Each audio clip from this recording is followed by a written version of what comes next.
contohnya kayak ngene lah, koruptor jadi pejabat korupsi dipecat, setelah dipecat dia ngomong karo wong-wong, ya namanya jabatan itu hanya sementara. Nah, mengapa dia membuat alasan-alasan agama? Jabatan hanya sementara, hidup di dunia hanya sementara. Nyapa nggawa-nggawa agama?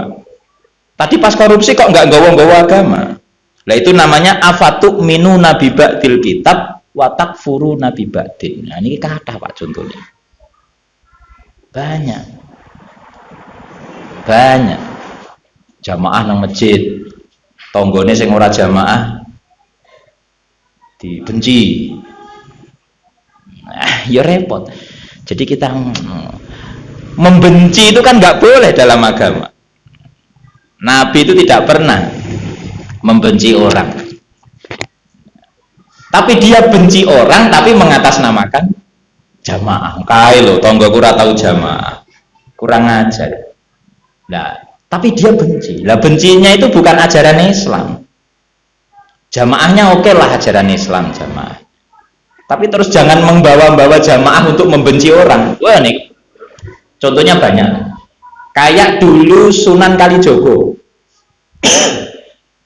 Sunan Kalijogo itu sebelum jadi wali itu kalau melihat orang miskin mesakne, akhirnya dia itu mencuri ke orang kaya, ya toh ceritanya begitu toh, mencuri ke orang kaya terus diberikan ke orang miskin. Ditanya karena pengen sedekah ke orang miskin, tapi caranya dengan mencuri. Nah itu yang namanya afatuk minu nabi ba'dil kitab watak furu nabi ba'din. Jadi urusan mencurinya dia nggak ikut aturan Islam, tapi urusan sodakohnya aturan Islam. Korupsi untuk membangun masjid, lah ya repot. Bangun masjidnya aturan Islam, memang sedekah untuk masjid bagus, tapi korupsi ini kan nggak jadi aturan Islam. Jadi banyak Pak sekarang ini ruwet. Jadi satu masalah itu dicampur-campur. Nah itu ya repot. Ya angel ya. Jadi membenci orang. Jadi banyaklah contohnya. Nah ini jenengan gerayai dewe-dewe lah.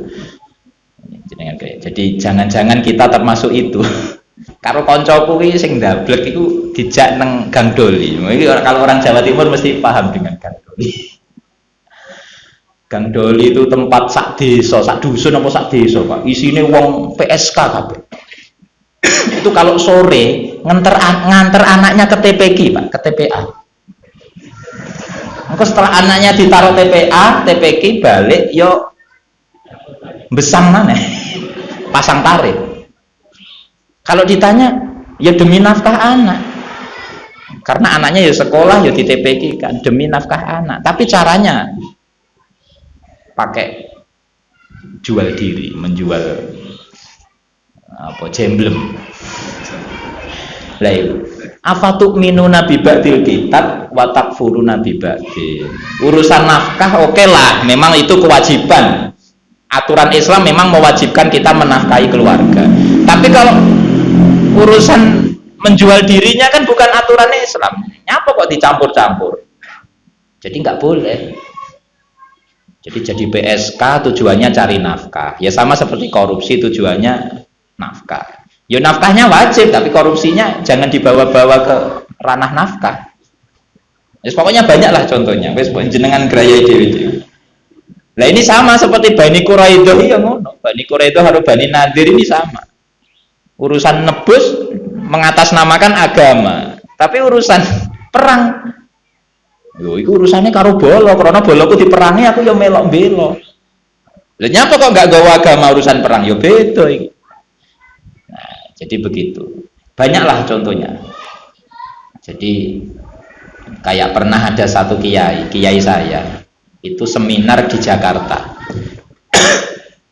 Seminar di Jakarta itu karena dia itu kostumnya ora jenggoten, ora beda lah pokoknya. Akhirnya terus teman-temannya itu menjauh. Terus hampir separuh orang itu yang ikut seminar itu keluar, nggak mau ikut seminar. Lah guru saya itu tetap di situ. Akhirnya ditanya sama orang yang lain. Bapak kok nggak ikut keluar? Itu narasumbernya nggak seperti kita ini. Terus akhirnya guru saya itu tanya, lah memangnya sunnah itu yang seperti apa? Ya sunnah itu harus baju putih, harus nah itu. Nah setelah itu akhirnya guru saya itu bilang begini, Nabi itu hafal Quran, sahabat itu hafal Quran. Kalau urusan baju putih beli di pasar aja bisa. Jadi saya mencari sunnah Nabi yang urusan hafal Quran, hafal hadis. Ayo jajal piye jajal. Jadi akhirnya mereka itu membenci orang lain mengatasnamakan sunnah. Padahal sunnah Nabi itu banyak, Pak. Imam Ghazali itu ya, Imam Ghazali itu mengatakan semua ulama termasuk mustahid Imam Syafi'i, bawahnya Imam Syafi'i ke bawah, itu semuanya dianggap bid'ah. Alasannya apa? Di zaman sahabat itu tidak ada yang nulis buku, nulis kitab. Nah ini luar biasa Pak. Saya itu tercengang itu melihat pernyataan Imam Ghazali. Jadi alasannya begini, mengapa di zaman sahabat nggak ada Quran, nggak ada tulisan-tulisan? Karena sahabat itu takut mengandalkan tulisan. Jadi jenengan sing orang gawa kitab ya wis koyok sahabat malah. Nggih. Sahabat itu nggak mau pelajaran ditulis itu nggak mau, semuanya dirangkum di otak. Biar nanti sak wayah-wayah ya langsung karena sudah direkam di otak filenya, sak wayah-wayah langsung bisa keluar. Beda dengan saya. Kemarin saya ditodong Yai Zainuri suruh ngaji sampai saya ngomong, "Iya enggak usah, wis pokoknya sak menit 2 menit lah." Bingung kula. Karena ilmune kabeh nang kitab. Jadi lek orang buka kitab ini kira iso muni. Lah ini kan bid'ah saya ini, Pak. Bid'ah. Jadi zaman sahabat nggak ada seperti ini. Sahabat nggak mau ada Quran, ada ayat turun sama Nabi dijelaskan, nggak mau ditulis, nggak mau. Karena apa? Mereka takut mengandalkan tulisan.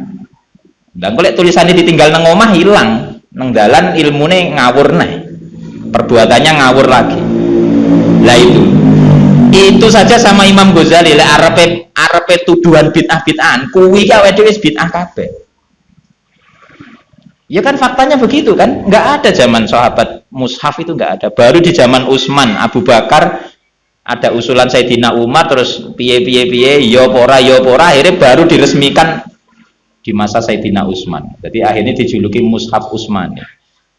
Ya awalnya ya toko kuwi, akhirnya terus mulai banyak tulis-tulisan kitab sampai ada tafsir, ada. Nah niki. Jadi kalau lagi yang mikir, jenengan iki sing nganggo buku ki masyaallah malah koyok sahabat. Nah niku nggih. Jadi maksud saya kula guyon ngeten iki, udahlah kita punya jalan sendiri-sendiri. Islam itu luas. Jangan sampai ya itu. Jadi afatu minu nabi ba'dil kitab wa takfuruna bi ba'dil. Niki penting. Bismillahirrahmanirrahim. Waqad khazulan temen ino sinten Bani Israil. Hikot li Quraidota kelawan dipatenine Bani Quraidah. Bani. Di zaman Nabi itu Pak, Bani Quraidah itu kalah. Jadi dalam hadis ini, yang di hadis ini, di zaman sahabat itu Nabi perang dengan Bani Quraidah itu, Bani Quraidah yang mati itu 700 sabumiatin 700. Habis Pak suku Quraidah. Ya ini suku Quraidah habis ya. Suku Quraidah itu mati. Suku Quraidah mati.